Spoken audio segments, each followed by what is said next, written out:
ஏய்ப்பவர்க்கே காலம் என்று எண்ணி விடாதே, பொய்யத்தனை நாள் கை கொடுக்கும் மறந்து விடாதே. ஒரு நாள் இந்த நிலைமைக்கெல்லாம் மாறுதல் உண்டு, அந்த மாறுதலை செய்வதற்கு தேறுதல் உண்டு, அந்த மாறுதலை செய்வதற்கு தேறுதல் உண்டு. அற்புதமானவர்களே, ஏய்ப்பவருக்கே காலம் நினைக்காதீங்க. பொய் எத்தனை நாள் கை கொடுக்கும், மறக்கக்கூடாது. அற்புதமான வரிகள், வேதத்தினுடைய வரிகள் மாறுது. இன்றைக்கி இருக்கிற நிலை மாறுறதுக்கு இந்த 4 வரியே போதும். ஏன்னா காலம் பார்த்து கொண்டே இருக்கிறது. ஏன் வேண்டும் எம்ஜிஆர் ஆட்சி அப்படிங்கிற தலைப்பில் நான் போன தடவை உங்களுக்கு நான் ஒரு பதிவு விட்டேன். பாருங்கள், அறம் சார்ந்த ஆட்சி வேணும். முதல் விஷயம் அறம். நான் இதைத்தான் சொல்கிறேன். தனி குடும்பமாகட்டும், தனி மனிதனாகட்டும், சமூகமாகட்டும், அரசு, அரசாங்கம், உலகம், தேசம், எங்கே வேணால் எதை வேணால் எடுத்துங்க, அறம் இருக்கணும். அறம் இல்லைன்னா அது வளர்கிற மாதிரி தெரியும். அந்த அறம் தான் அஸ்திவாரமாக இருக்கணும். அப்படி அஸ்திவாரமாக இல்லாத எதுவுமே நிலைக்காது. இதுதான் நான் எம்ஜிஆர்னு ஏன் சொல்கிறேன்னா, அறத்தோடு வாழ்ந்தவர் அவர். அறத்தோட கவிஞர் முத்துலிங்க ஐயா சொல்லுவார், அவர் அடிக்கடி சொல்லுவார், ரொம்ப அற்புதமான, நாங்கள்லாம் ஒரு எம்ஜிஆர் தோட்டத்து குயில்னு சொல்லுவார். யார்? 1973 நானுன்னா முத்துலிங்க ஐயா சொல்கிறார், நான் காமராசன், புலமை பித்தன் இல்லை, நாங்கள்லாம் எம்ஜிஆர்ன்ற ஒரு தலைவர் இல்லைன்னா, அது அந்த மாதிரி ஒரு மனிதர் இல்லைன்னா நாங்கள்லாம் அடையாளமே தெரியாமல் போயிருப்போம்னு சொல்கிறார். அவர் சொல்லுவார், நான் அடிக்கடி சொல்வது உண்டு, பூமி குளிர்வதற்காகவே மேகம் மழையை பொழிவது போல, காடு கழனிகளெல்லாம் செழிக்கணுங்கிறதுக்காகவும், இந்த உலக உயிர்களெல்லாம் தாகத்தை தணிக்க வேண்டும் என்பதற்காகவும் நதிகள் பாய்ந்தோடி ஓடுவதைப் போல, உலக இருட்டை தீர்ப்பதற்காக, விளக்குவதற்காக எப்படி சூரிய வெளிச்சம் உதவுவது போல, வருவது போல, இங்கே நம்ம தமிழ்நாட்டில் ஏழை எளியவர்களெல்லாம் வெளிச்சம் பெறணும், அவங்க வாழ்வியல் ஒளியேற்றப்படணும், அவங்க வாழ்வில் வளமாக்கப்படணுன்றதுக்காகவே அதிமுக ஆட்சியை ஆரம்பித்தவர் எம்ஜிஆர்னு சொல்லுவார். அதெல்லாம் படிக்கணும். அவர் சொல்லுவார், இந்த எம்ஜிஆருங்கிற அந்த பெயர் ஏழை மக்களுடைய மனதிலெல்லாம் வேரோடி போயிருக்கிறது, வேறு விட்டு இருக்கிறது. அந்த பேர் இருக்கிற வரைக்கும் அந்த அதிமுகங்கிற ஒரு ஆலமரம் சாயாது, வீழாதுன்னுவார். அதாவது அவர் சொல்லுவார், அவரால் சாதாரண மனிதர்கள் கூட, சாமானியர்கள் கூட, அவங்கெல்லாம் பெரிய பெரிய மனிதர்கள் ஆனாங்க, அடையாளம் தெரியாதவர்கள் கூட அடையாளம் ஆக்கப்பட்டாங்க, சாதாரண விறகு கட்டைகள் கூட வீணை ஆக்கினவர் எம்ஜிஆர் அப்படின்னு சொல்லுவார். ஏன் அவர் சொல்கிறாருன்னா, நான் சொன்ன பாருங்க, அந்த கட்சி ஆரம்பித்ததுக்கு காரணமே ஏழை எளியவருடைய ஆட்சிக்கு, அவங்களுடைய வாழ்க்கைக்காக தான் ஆரம்பித்தார். அதனால தான் நான் ஏன் வேண்டும் எம்ஜிஆர் ஆட்சின்னு சொல்கிறேன். அறம் வேணும். அறம் ஏன் வேணும்? இன்றைக்கி இருக்கிற பாருங்கள், இன்றைக்கி இருக்கிற ஆளுங்கட்சி எப்போ பார்த்தாலும் பாஜக வேண்டாம், பாஜக உள்ளே வந்துடுவாங்க, அவங்க உள்ளே வந்துட்டாங்கன்னா அவ்வளோதான். இங்கே அதாவது எப்படின்னா, பூச்சாண்டி மக்களுக்கு காட்டல, அவங்க பயப்படுறாங்கன்னு தெரியுது. ஏன்னா ஒருவேளை பாஜக உள்ள அதிமுக வந்துட்டா, மேலே பாஜக இருந்துச்சுன்னா, இவங்க செஞ்ச எல்லா தவறுகளும் பெரிய அளவுக்கு கோலோச்சி இவங்கெல்லாம் உள்ளே போயிடுவாங்கன்னு பயப்படுறாங்களோன்னு தோணுது. அந்த மாதிரி தான் அவங்க பேசுகிறாங்க. ஒன்றும் இல்லைங்க. நேற்று பாருங்கள், 2 நாளைக்கு முன்னால் தேவேந்திர ஃபட்னவிஸ் வந்தார். யார்? மராட்டிய முதல் மந்திரி வந்தார். மகாராஷ்டிரா முதல் மீனாட்சி அம்மன் கோயில் கும்பிட்டு அங்கே ராம சீனிவாசன் பிஜேபி வேட்பாளர் மதுரை தெற்குக்கு. அவர் என்ன சொல்கிறாரு, இந்த வேட்பாளர் தேர்ந்தெடுக்கப்பட்டால் நான் பிரதம மந்திரி மோடியிடம் கூட்டி சென்று உடனே மெட்ரோ ரயில் இங்கே வர்றதுக்கு, மதுரைக்கு வர்றதுக்கு ஆவணம் செய்வேன்னு தான் சொல்கிறாரு. இது என்னங்க தப்பு இருக்குது? அவர் வராரு, அவர் கட்சியை சார்ந்தவர், அவர் ஒரு பதவியில் இருக்கிறாரு, அவர் நண்பருக்காகவோ இல்லை கட்சிக்காகவோ பேசுகிறாரு. இது என்ன தப்பு இருக்குது? உடனே போய்ங்க, உடனே நீங்கள் எங்கள் பாஜக வேட்பாளருக்கு ஓட்டு போட்டால் தான், அந்த தான் சேர்க்குறாரு நம்முடைய சிஎம், ஓட்டு போட்டால் தான் நாங்கள் மெட்ரோ கொண்டு வருவோம்னு. என்ன அகங்காரம், என்ன எப்படி பொய்யை மாற்றுறாங்க பாருங்கள். நான் சொன்னேன் பார்த்தீங்களா, ஜோசப் கோயஃபெல்ஸுடைய அந்த பொய்யை உருவகமாக மாட்டாங்க. அவங்க எல்லாமே பொய் தான். பாருங்கள், எஸ்ஐஆர் கொண்டு வந்தாங்க, என்ன சொன்னாங்க? ஓட்டு திருடனாங்க. அது மட்டும் இல்லை, இப்போ ஒரு எரிவாயு பிரச்சனை வந்தது, எல்லாம் தலையில் தூக்கி போய் என்னமோ உடனே எரிவாயு இருக்க தான் செய்யுது, எல்லாம் களவாடுறாங்க, எல்லாருமே என்ன பண்ணுறாங்க, ஏஜென்சிகளெல்லாம் திருட்டுத்தனம் பண்ணுறாங்க. இதை ஒழிக்கிறதுக்கு ஒரு கவர்மெண்ட் முன்னு வராமல் உடனே மோடி, அதுக்கு மோடி, எல்லாத்துக்கும் மோடி மோடி மோடி மோடி மோடி துவேஷம், மோடி துவேஷம். என்ன நினைக்கிறாங்க அவங்க? என்னங்கன்னா அப்படியே ஒரு ரீ எஃபெக்ட்னு சொல்லுவாங்க, விஞ்ஞானத்தை சொல்லுவாங்க. எதை பற்றி நீங்கள் அதிகமாக பேசுகிறீங்களோ அதன் மேலேயே ஒரு அன்பு வந்துடும், அதன் மேலேயே ஒரு சார்பு வந்துடும்னுவாங்க. அது மாதிரி தான் ஆக போகுது இந்த எலெக்ஷனில். பாருங்கள், 11 வருஷமாக 12 வருஷமாக ஆண்டுட்டு இருக்கிறாங்க. அவங்க ஆட்சி 19 மாநிலங்கள் இருக்குது. இன்றைக்கி நாடு ஒரு கண்ட்ரி வந்து இன்றைக்கி ஒரு இவ்வளோ பெரிய நெருக்கடிகளை கூட நம்ம இவ்வளோ இந்த அளவுக்காவது நம்ம இருக்கிறோம். மற்ற நாடுகளெல்லாம் யோசிச்சு பாருங்கள். நான் ஏற்கனவே சொல்லியிருக்கிறேன், இலங்கை இதெல்லாம். இவங்க என்னடான்னா எப்போ பார்த்தாலும் 11 வருடம் ஒரு இந்த இந்தியாவே கெடுத்து விட்டார் மோடின்றாரு இன்னைக்கு சிஎம். அதாவது இவங்க என்ன நினைக்கிறாங்கன்னா, இவங்களுடைய பிரச்சனை சட்டம் ஒழுங்கை பற்றி பேசுகிறதே கிடையாது, இங்கே இருக்கிற மணல் கொள்ளையை பற்றி பேசுகிறதே கிடையாது, இங்கே இருக்கிற கனிம வள கொள்ளையை பற்றி பேசுகிறதே கிடையாது, இந்த 5 வருஷத்தில் கிட்டத்தட்ட 8000 கொலைகளுக்கு நடந்துக்குது பேசுகிறதே கிடையாது, பாலியல் விவகாரங்களை பற்றி பேசுகிறதே கிடையாது. 471 நாள் உள்ளே போய் வந்த ஒரு அக்யூஸ்ட் ஆகிற வேலைத்தரன் சொல்லி அக்யூஸ்டாக உள்ளே போன ஒருத்தர் மந்திரியை திருப்பி மந்திரி ஆக்குறாரு. அதே ஒரு பொன்முடின்னு ஒரு மந்திரியும் மறுபடியும் மந்திரி ஆக்குறாரு. அதே மாதிரி பாருங்க, ஒரு நீங்கள் ஏன் எஃப்ஐஆர் போடலைன்னு ஒரு கோர்ட்டு கேட்குது, அதை பற்றி மூச்சு விடுறது கிடையாது. எதை எடுத்தாலும் எதை அப்படியே ஓவர்டேக் பண்ணுறது, அதெல்லாம் கணக்கே கிடையாது. பசங்க எங்கே பார்த்தாலும் இந்த கஞ்சா எடுத்து போகிறாங்க ஸ்கூலுக்கு, அது ஏன் அதை பற்றி பேசுறது கிடையாது. கேட்டால் என்ன சொல்கிறாங்க, எல்லாம் பொய்.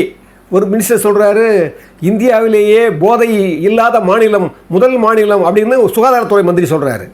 இன்னொரு மந்திரி சொல்கிறாரு, குஜராத் வழியாக தான் எல்லாமே வருது, அதனால் நாங்கள் பொறுப்பு கிடையாது, அவங்க தான் பொறுப்பு அப்படின்றாரு அவர். அதாவது திருடனை வந்துட்டா நீ ஏன் திருடன் அங்கே விட்டான்ற மாதிரி இருக்குது கேட்குற கேள்வி இவர். அதை விட கொடுமை என்னென்னா, போதையை பற்றி யாரும் பேசுகிறதே கிடையாது. நீ என்னைக்கு டாஸ்மாகை ஒழிக்கிறீங்களோ அன்னைக்கு தான் அந்த போதையை ஒழிக்க முடியும். இந்த 5 வருஷம் அப்படி இருந்ததா? கேட்டால் என்ன சொல்கிறார் சிஎம், பழனிசாமி ஆட்சியிலே போதை மாநிலமாக ஆகிவிட்டதுன்றார். கேட்டால் அவர் சொல்கிறார் பாருங்க, இப்படி இருந்ததா? உண்மையை மனசாட்சியாக சொல்லு. பொய். அதாவது நான் என்ன சொல்ல வரேன், அந்த பொய் உங்களை போட்டு தள்ளிடும். அதனால தான் கல்லாமைன்னு ஒரு அதிகாரம் வைப்பார், 29 அதிகாரம். அதில் ஒரு 2 அற்புதமான குறள் இருக்கும், அது படிப்பாருங்க தெரியாது உங்களுக்கெல்லாம். சொல்லுவார், அளவறிந்தார் நெஞ்சத்து அறம் போல நிற்கும், களவறிந்தார் நெஞ்சில் கரவுன்னுவார். கல்லாமைன்னு ஒரு அற்புதமான அதிகாரம். இதெல்லாம் ஒரு அரசியலுக்கு வரவங்களே படிக்க வேண்டியது. நீங்கள் ஆட்சி கூட தேவையில்லை, அரசியலுக்கு வரவங்க சொல்கிறாரு பாருங்க, அளவறிந்தார் நெஞ்சத்து அறம் போல நிற்கும். எல்லாத்துக்கும் ஒரு அளவு தெரியணும், வாழ்வியலுடைய நோக்கு தெரியணும், ஒரு அறம் இருக்கணும். வாழ்வியலில் நீங்கள் எந்த அளவுக்கு நீங்கள் வாழணும், அது எப்படி அந்த அந்த அந்த எல்லை மீறக்கூடாதுன்ற ஒரு அந்த நிலையை தான் அளவறிந்தார் சொல்கிறார். அந்த அளவு அறிந்தவர்கள் தான் என்ன மாதிரி ஒரு சூழ்நிலையிலையும் நேர்மை தவறாமல் வளராங்க பாருங்க. அந்த அளவறிந்தார் நெஞ்சத்து அறம் போலன்றார். அவங்க கிட்ட தான் அந்த அறம் இருக்கும். அதுபோல களவறிந்தார் நெஞ்சில் கரவுன்றார். கரவுன்னா வஞ்சனை. யாருக்கு? களவறிந்தார்னு யார்? திருடுறவங்களுக்கு. 1 ரூபா திருநாளும் திருடுதான், 1 லட்சம் ரூபாய் திருநாளும் திருடுதான், 1 லட்சம் கோடி திருநாளும் திருடன் தான். நீங்கள் என்னைக்கு இந்த ஊழல் செஞ்சு இந்த வஞ்சனையில் லஞ்சமாக பெற்று அதை பற்றி நீங்கள் கவலைப்படலையோ, நீங்கள் உங்ககிட்ட அறம் இருக்காது, வஞ்சனை தான் உங்ககிட்ட இருக்கும். அற்புதமான குறள், இதெல்லாம் படிக்கணும். அடுத்து சொல்லுவார், அளவல்ல செய்தாங்கே வீழ்வர், களவல்ல மற்றைய தேற்றாதவர்னு ஒரு அடுத்த குறளில் சொல்லுவார். அளவல்ல செய்தாங்கே வீவர் யார்? களவல்ல மற்றைய தேற்றாதவர்னுவார். களவை தவிர உங்களுக்கு ஒன்றுமே தெரியாது அப்படி வாழ்ந்தீங்கன்னா, அளவல்ல செய்து ஆங்கே வீழ்வர். அளவில்லாத விஷயங்களை அப்போவே கெட்டு போயிடுவீங்க. நீங்கள் இப்போ தெரிந்து போது பாருங்கள், மே 4ஆம் தேதி உங்களுக்கு தெரிய போது பாருங்கள் அந்த அறம் என்ன செய்ய போகுதுன்னு.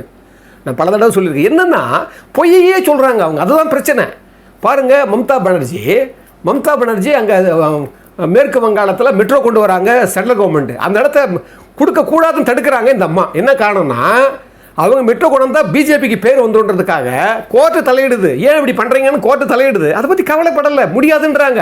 உங்களுக்கு தெரியும், ஜனாதிபதி அம்மாவை எவ்வளோ தூரம் அவங்க அவங்க அலகழிச்சாங்க, அலட்சியப்படுத்தினாங்க. அதை பற்றி கூட நம்ம பதிவு போட்டிருந்தேன். இது எங்கே போவோம்? நீங்கள் மம்தா பானர்ஜி இல்லை, மமதை பானர்ஜி ஞாபகம் வச்சுங்க. இப்போ உங்களுக்கு பாடம் இருக்குது. மே 4 பாருங்கள். நீங்கள் என்னென்னா அகங்காரத்தினுடைய உச்சத்தில் இருக்கிறாங்க அங்கே. அவங்களும் அப்படி தான், இங்கேயும் இப்படி தான். ஏன் நான் சொல்கிறேன்னா, நான் கடுமையாக யோசிக்கிறேன், பார்க்குறேன். இவ்வளவு மாற்றியாக பேசுகிறது. ஒரு நிதி அமைச்சர் ஒரே வருஷத்தில் 30,000 கோடி சம்பாதிச்சிட்டாங்க. யார்? மருமகனும் மகனும் சேர்ந்து சொல்லி ஒரு அறிக்கை, ஒரு ஒளி பேச்சு வருது. வந்த உடனே அவர் இலாக்கா தான் மாற்றினே தவிர அவர் தூக்க முடியல உங்களால். காரணம் என்ன? இன்னும் மோசமாக போய்டும்னு. அவர் நல்ல நிதியமைச்சராக இருந்தார். பார்த்தீங்கன்னா இது மாதிரி உங்களுடைய ஊழலை பற்றியோ இவ்வளோ பரிகசிக்கிறாங்க. ஒரு கோர்ட்டு கேட்குது, அறநிலைத்துறையில் ஏன் அந்த ஆக்கிரமிச்ச நிலத்தை மீட்ட முடியல உங்களால்? ஒருவேளை கடவுளுக்கு ஓட்டு இருந்திருந்தா நீங்கள் படிருப்பீங்களான்னு ஒரு கோர்ட்டு கேட்குது, கவலையே படலை. சுப்ரீம் கோர்ட்டு கேள்வியே கேட்குது, கவலையே படலை. 66 பக்கங்களை 2 நீதிபதி டாஸ்மாகை பற்றி ஏன் அமலாக்கத்துறை உள்ளே போனால் உங்களுக்கு என்ன நோகுதுன்னு கேட்குது, கவலையே படலை. அவங்க கவலைப்பட மாட்டாங்க. நீங்கள் சொன்னீங்க திருப்பரங்குன்றம் தெரியாது.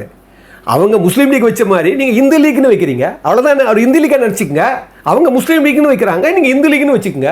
ரெண்டு இதுவும் மதம் தான், அதுவும் மதம். அது எப்படி மதச்சார்பற்றதாக போவோம்? அங்கே இருக்கிற ஒரு ஜாதி கட்சி வச்சு நடத்துகிற சொல்கிறாரு அது மதம். மதம் நான் என்ன சொல்கிறேன், எல்லாருக்கும் மதம்னா என்ன, மதச்சார்புனா என்ன? எல்லா மதமும் என் மதம் தான், ஒரே மதம் தான் நினைக்கிறது தான் மதச்சார்பற்றது. இல்லை இது வேற மதம், அந்த மதம் மதச்சார்பட்டு கிடையாது, இதுதான் மதச்சார்பற்றது அப்படின்னு நினச்சா அது என்ன கொடுமை? அது இதெல்லாம் புரியாமல இருக்கும். ஏன் சொல்கிறேன்னா, ஏன் எம்ஜிஆர் ஆட்சி வேணும்னா, எம்ஜிஆர் ரெண்டு சாதனையை பாருங்கள். நீலகிரி மாவட்டத்தில் கூடலூர் பக்கத்தில் 1977 முதல் தடவை வரும்போதே எம்ஜிஆர் சொல்கிறார், 1500 ஹெக்டேரில் கிட்டத்தட்ட 3750 பேர் வேலை செய்கிற மாதிரி ஒரு தேயிலை தோட்ட கழகத்தை, தமிழ்நாடுடைய தோட்ட கழகத்தை வச்சுக்கிட்டு அதன் மூலமாக ஒரு நிறுவறார் ஒரு தொழிற்சாலையை கூடலூர் பக்கத்தில். ஏன்னா அப்போ இலங்கையிலிருந்து வந்து பிழைக்க வந்தாங்க பாருங்கள், அவங்களுக்காகவே ஒரு வாழ்வியல் ஏற்படுத்தணும்னு அது எம்ஜிஆர் நடத்துகிறார். என்ன சாதனை பாருங்கள். இது வந்து 80, 82, 83 தான் இலங்கை பிரச்சனை வருது, இலங்கைக்கும் சிங்களவர்களுக்கும். ஆனால் அதுக்கு முன்னாலேயே கூட அதுதான் தொலைநோக்குன்றேன். அதனால தான் பெட்டக்கதாகி பேரிடத்து பெட்டக்கதாகி நாடில் சொல்லுவார். அதாவது பக்கத்தில் நாடில் இருக்கிற மக்கள் கூட நம்ம மக்களாக கருதி அவங்களுக்கு நம்ம என்ன பண்ண போகிறோம், ஒரு தமிழருக்கு என்ன செய்ய போகிறோம்னு எம்ஜிஆர் யோசிச்சார். இதெல்லாம் அதை தான் தொலைநோக்கு நான் சொல்கிறேன். அது மட்டும் இல்லை, அந்த 1978 பிப்ரவரி மாதத்தில் ஒரு வருஷம் கூட ஆகலை எம்ஜிஆர் வந்து பதவிக்கு. பாருங்கள், கிராமத்தில் இருக்கிறவங்களுக்கெல்லாம் சாலை போக்குவரத்தில் அவங்களுக்கு இது சரியான ஒரு வசதி இல்லைன்னு சொல்லி 24 பேர் அமர்கிற ஒரு மினி பஸ் அவர் தான் அறிமுகப்படுத்துகிறார். நல்லா கவனிங்க, யார்? திரு எம்ஜிஆர் அவர்கள். சாதனையை சொல்லிக்கிட்டே இருக்கலாம். ஏன்னா சிறுமைப்பட்டவன் மேல் சிந்தை உள்ளவன் பாக்கியவான். ஞாபகம் வச்சுங்க, சிறுமைப்பட்டவன், ஒரு ஏழை எளியவர்.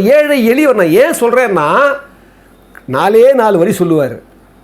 ஆழி சூழும் உலகாலும் அரசனாக வேண்டுமெனில் வாழும் வாழ்வில் உன்னையும் மறந்து வாழ வேண்டுமடா, ஏழையாகி யாவர்க்கும் எளியனாக வேண்டுமடா, தோழனாகி யாவர்க்கும் தொண்டனாக வேண்டுமடா. ஒரு தலைவர்னா ஒரு கடை மடையில் இருக்கான் பாருங்க, அவனுக்கு தொண்டனாக இருக்கணும். எம்ஜிஆர் அப்படித்தான் நினைச்சார். ஒரு சேவகனா, ஊழியனா, இந்த உலகத்தில் ஏழை எளியவர், ஏழைன்னு வாய் திறக்கும் போதெல்லாம் ஏழ்மையை பற்றி பேசினவர் அவர். அப்படிப்பட்ட எம்ஜிஆர் ஆட்சி, எம்ஜிஆருடைய கட்சியினுடைய ஆட்சி வந்தால் தான் அந்த அறம் கொஞ்சமாவது. சில பேர்கிட்ட கேட்டாங்க, எம்ஜிஆர் ஆட்சின்னு சொல்கிறீங்க ஐயா, யார் யாருக்காங்க அந்த மாதிரி ஆட்சி? அப்படி கிடையாது. எம்ஜிஆர் ஆட்சி நான் சொல்கிறது, அட்லீஸ்ட் எம்ஜிஆருடைய அந்த வேறு இருக்கிற அந்த கட்சி இருக்குது பாருங்கள், அந்த கட்சி வந்தாலாவது. இப்போயே பாருங்களேன், இன்றைக்கி பழனிசாமி பற்றி எவ்வளோ பெரிய விமர்சனங்கள்லாம் பண்ணாங்க. எப்படி சொன்னாங்க? அடிமைன்னாங்க, இதுன்னாங்க. ஒரு இளவரசர் சொல்கிறாரு, அவர் அடிமையானவர், காலில் விழுந்து கிடந்தார், என்னென்னமோ சொல்கிறாரு. ஆனால் இன்றைக்கி என்ன ஆச்சு? நான் அடிக்கடி சொல்லுவேன், அதர்மம் சேர்ந்து வரும், தர்மம் தனியாக தான் நிற்கும். அதர்மம் சேர்ந்து வரும், கூட்டமாக வரும், ஆனால் தர்மம் தனியாக நிற்கும். இன்றைக்கி பாருங்கள், அதிமுகங்கிற அடிப்படையான தர்மத்தினுடைய பழனிசாமி மட்டும் போராடுறாரு, அவர் மட்டும் தனியாக இருக்கிறார். இங்கே பாருங்கள், பையன், புள்ள, அப்பன், அத்தை, என்னன்னா எல்லாம் வந்துடுவாங்க. அவங்க அது வந்து குடும்ப ஆட்சி அப்படி தான் இருக்கும். காலம் பூரா அவங்க சம்பாதிக்கணும், சம்பாதிச்சதை சேர்த்து வைக்கணும், இன்னும் கோடியே கொள்ளை அடிக்கணும். இதுதான் அவங்க ஆட்சி, இதுதான் அவங்க கட்சி, இதுதான் அவங்களுடைய செயல்முறை. ஆனால் அறம் பார்த்து கொண்டு இருக்கிறது. அந்த அறம் டோட்டலாக வாஷ். நண்பர்களே, இந்த தமிழ்த்தின் மூலமாக பல வகைகளில், பல விதங்களில் நாம் ஒரு சமுதாய நோக்கோடவும் சத்தியத்தின் நோக்கோடவும் நிறைய விஷயங்களை பகிர்ந்துக்கிறோம். புரட்சித் தலைவர் எம்ஜிஆரை பற்றி நாம் நிறைய அவருடைய பண்புகளையும் அவருடைய வல்லமையான குணங்களை பற்றியும், அவர் எப்படியெல்லாம் நெருக்கடி காலங்களில் கூட எப்படி உண்மையாக இருந்தார், எப்படி செயல்பட்டார், அந்த அற்புதமான சின்ன நுணுக்கமான குணங்களையெல்லாம் வெளிப்படுத்துறதுக்கு இந்த ஒரு தமிழ்த்தி சேனல் வந்து ஒரு ஏதுவாக பயன்படுது. அதுதான் அதோடைய வழிகாட்டியாக, அதோடைய உண்மையாக அது செயல்படுது. அந்த வகையில் இந்த தமிழ்த்தி சேனலுடைய எல்லா வகையிலும் உங்களுக்கு பிடித்தமானதாக இருந்தால், இந்த வளர்ச்சிக்கு உங்களால் இயன்ற அளவிற்கு உங்களால் முடியுமானால், உங்களுக்கு அந்த கொடுக்குற அந்த எண்ணம், இறைமை உங்களுக்கு உங்களை உகுத்துச்சுன்னா நிச்சயமாக இதை உதவுங்கள். நாங்கள் சிறை மேற்கொண்டு ஏற்றுக்கொள்கிறோம் என்று சொல்லி இதை பார்க்கின்றவர்கள், இதை மீண்டும் இதை வந்து மீண்டும் இதை பார்க்குறவங்க எல்லாரையும் நாங்கள் மீண்டும் வணங்குகிறோம்.